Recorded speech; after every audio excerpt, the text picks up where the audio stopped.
Azadi Ka Amrit Mahotsav is one of the laudable initiatives under the visionary leadership of the Honorable Prime Minister to celebrate and commemorate the completion of the 75 years of independence.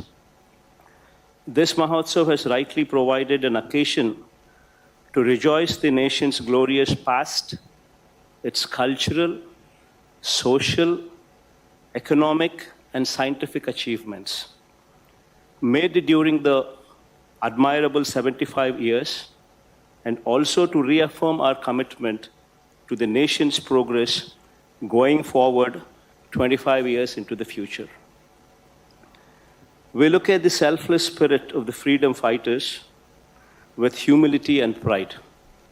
On this occasion, we honor and salute them. I had the privilege of felicitating the freedom fighters from our state of Andhra Pradesh. At the commencement of Azadi Ka Amrit Mahotsav, while commemorating our freedom fighters, I was immensely pleased to visit and pay my respects to Srimati Sita Mahalakshmi, the daughter of late Sri Pingali Venkaya, at her native place. Sri Pingali Venkaya, one of the freedom fighters, was also the designer of the national tricolor flag. The place where Sri Pingali Venkaya Garu presented the tricolor flag to Mahatma Gandhi in 1921 is in Vijayawada, and it now houses archaeological museum named Bapu Museum. Our government has recently renovated and rededicated the museum to the public.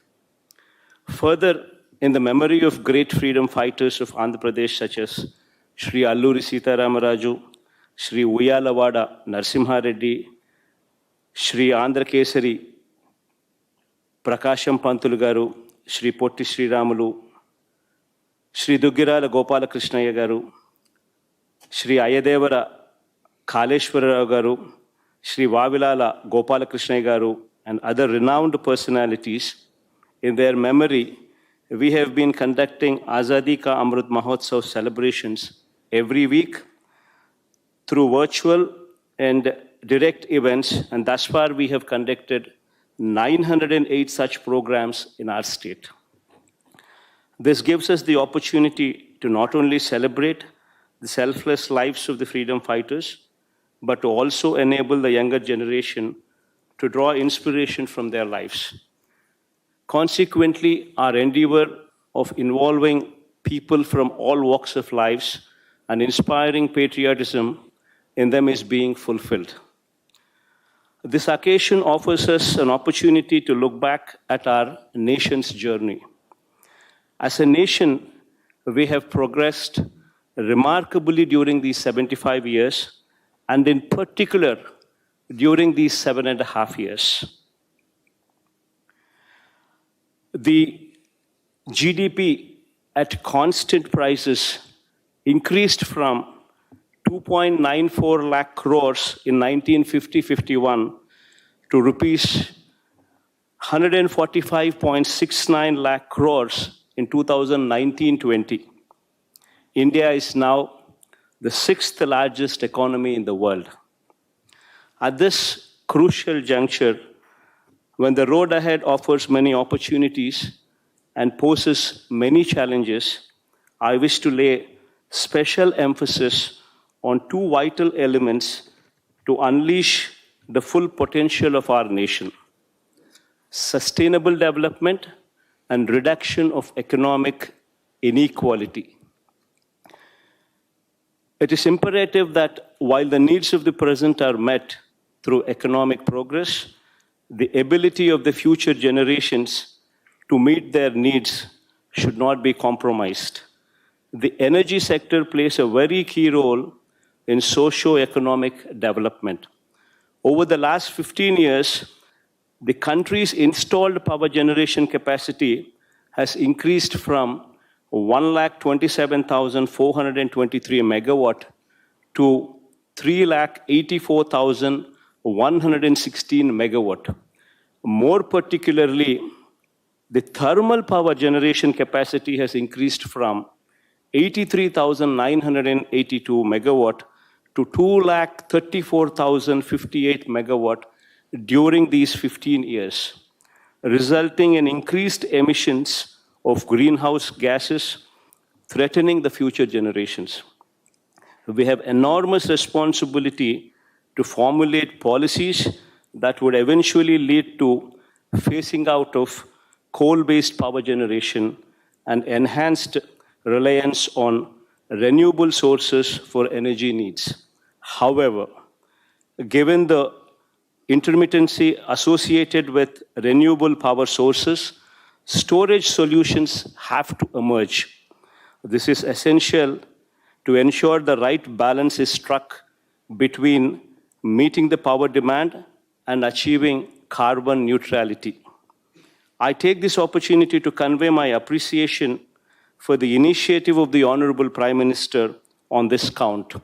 One sun, one world, one grid, popularly spoken as OS, OW, OG, aiming at harnessing clean energy and contributing to sustainable economic progress. By facilitating exchange of power from two time zones, maybe it's a dream today, but one day, considering the fact that the optical fiber grid is a reality, already connecting continents, transferring data, this power grid across continents is not a distant dream, especially when we have leaders like Shri Narendra Modi ji at the helm of affairs. With respect to the problem of economic inequality, I wish to put forth the following. Over the last few decades, several positive changes have taken place. We now have a legal framework conferring right to free education and food security. Increased number of our villages are being electrified and fiber connected to these villages with enhanced consciousness for cleanliness and personal hygiene, owing to the central government's resolve under the able guidance of Honorable Prime Minister. However, there is one problem that continues to haunt us. The economic growth has not sufficiently trickled down to the poor in the country. The recently published World Inequality Report 2022 estimates that top 10% and top 1% of the country's population hold 57% and 22% of the total national income, respectively.